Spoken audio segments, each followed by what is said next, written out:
Welcome to the Reddit library. Teachers, what's the darkest thing you've seen from a student? NSFW. I'm an English teacher and I'm the sponsor of the school's comic book and anime club. This year, I managed to take my club to a convention, and many of them had several firsts, such as meeting celebrities, LARPing, participating in panels, speaking to professional artists, and just being with a larger fandom community. Upon our return, one of my members, a 16-year-old girl, asked to speak to me privately. She proceeded to tell me that she had been assaulted by her father and uncle ever since she was 12.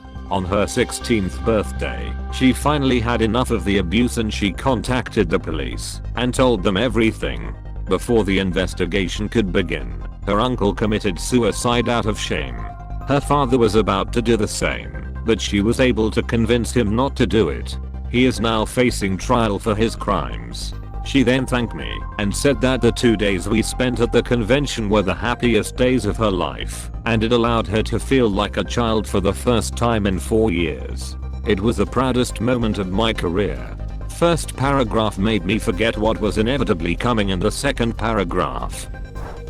My mom was a school nurse and always came home with some crazy stories. One of the most blood-curdling things she has was a girl that was really into cutting to the point where she had a scar that covered the majority of the outside of her bosom. The girl one day decided that she hated her scar and wanted to get rid of it. At home, by herself, she decided she was going to get rid of them.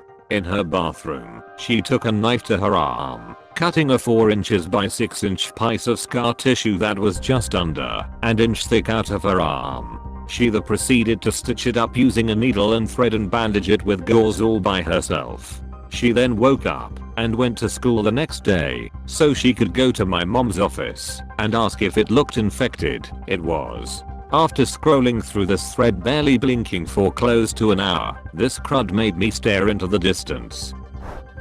I didn't see it, but I heard it. I used to work at a shelter for at-risk girls aged 8 to 18. Mainly truancy or runaway cases, but some were taken from homes of abuse, drugs, ex-trafficking, etc. We housed and looked after roughly 20 girls at a time when we were at full capacity. Many of them had a lot of mental and emotional issues. One of our youngest girls at the time, around age 9, was talking to an older girl, around 13. Teen was nonchalantly talking about how she was upped as a young girl before she came to the shelter. Next thing I knew, at least 10 other girls who had overheard the conversation started talking about how old they were when they were upped. Some rattled off multiple ages and times when it occurred. Just causally, LT was chilling to hear so many young girls tell their tales. The teacher next to me in one portable classroom arrived to find a used condom tied to the doorknob. They did catch the kid that placed it there. It shocked everyone. Was it the act that shocked people or the identity of the culprit? It was the act. The guy had a history of being odd and a troublemaker. In elementary school we had a kid with a severe peanut allergy and a teacher caught some kids rubbing peanut butter on the opening of his water bottle. We also had a kid who could describe in detail about how to prepare a legal substance. For some reason the peanut butter story bothered me more than the little illegal substance chemist. Intentional harm, knowing it would seriously harm/kill the kid, versus a kid who possibly had too much time on their hands and free roam access to Google. Edit. I was trying to give benefit of the doubt for the drug kid because it was a possibility and I truly hope that was how they learned it and not from their home life. It's terrible reading all of these replies and seeing just how many people learned these things as a kid. I've seen some bad crud and learned stuff too. Just sucks seeing how prominent it really is. Not my student. He's from the class next door when I was student teaching. This child had a confusing home life. Apparently he was adopted by a family member, but it's unclear what happened to his biological parents. Anyway, he goes through these intense mood swings.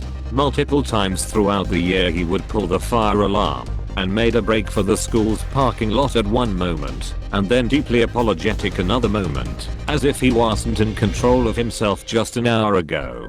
During his outbursts he would occasionally attempt to enter a room, and when he found that he couldn't, he would bang the door and scream at the top of his lungs, as if it's a zombie movie.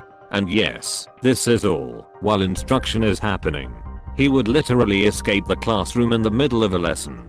He has caused lockdowns. As it turns out, this child is suicidal, and his actions might or might not be self-harming in a sense, since he knows these behaviors would earn him a punishment. Apparently, at home, he's been reported to jump out of a moving car. Later in the year he also told his teacher and para that he wants to die. His class was awesome though. His teacher had the whole class write a note to the kid, and they all wrote such sweet encouraging notes that teacher then made a collage and gave it to him as a gift. After his outburst episodes, when he comes back apologizing, the whole class would give him a group hug. At one point all his teachers talked to him after one of his episodes, basically saying how they have such high expectations for him, how far he has come, and how much further he will go. My mentor teacher attended this talk. She cried after. I imagine I would too. Sometimes there is a comical side to this situation, though. One day as I was teaching science, I saw the principal chasing this kid down the road through the window, somehow wielding a long stick, as if he's about to shepherd him back to his pen. And I had to just keep teaching, and act like I didn't see anything. It was a rough student teaching year. I had stories in my room too. But damn did I learn a lot. A former student of mine was always the quiet one in class. Taught them for 4 years, and I spent a large amount of time trying to get them to open up and contribute to class as their written work was exceptional. 7 years after graduation they emailed to apologize for being quiet and that they didn't want me to think they were stuck up. They were being frequently upped by a family member the whole time and were too afraid to speak out. Absolutely broke me. That's so messed up. I hope both the kid and you are doing better now. I've got two. I had a student casually tell me about how he pulled the eyes out of his rabbit's head. He explained how there was blood everywhere. This was my first day working as a supply teacher at that school and my first conversation with the student. I later brought it up to support staff and they were shocked he mentioned it to me. Apparently he killed his rabbit because his mom loved it more than she loved him. The boy was now in foster care as his mother was a drug addict. He shared a lot of really dark stuff with me that day. Another one, more sad than dark, was at a different school. Students had to write their address for an assignment, but this 4th grade girl didn't know hers. Another student asked me, do you know where the so and so motel is? She lives there. Really broke my heart, as this girl was so young and innocent, and didn't really understand how unfortunate her living situation was as she proudly googled the motel, and found her address. Really low income part of town. Have you kept in touch with that first student? Just, wow. I had a kid who really wanted his parents to come to his graduation ceremony, but they were both ex-offenders and couldn't be on campus. He just wanted someone there to support him. Not to defend ex-offenders, but sometimes the law is written in such a way that not all ex-offenders are actual creeps. My case, when we were 22, a good friend of mine ended up becoming a ex-offender. His crime? Getting drunk at a beach bar in Panama City Beach, Florida, stumbling out to the surf at 2 AM, and taking a whiz in the ocean. His genitalia was exposed in public and an overzealous judge dropped the hammer on him. Worst part is that he truly is a decent dude and now that's going to follow him for quite some time. Saw a couple of kids walking down the hallway. One ends up behind another, for no reason at all punches him in the head as hard as he can. I immediately call him over and ask why the crud he did it. He immediately acts like he has no idea what I'm talking about. If I hadn't seen him do it, I'd probably have believed it. He was so convincing. I remind him there are cameras, and then he admits he did it, just because he wanted to. No remorse, no reason, no regret. I had multiple other incidents like that with him through the year.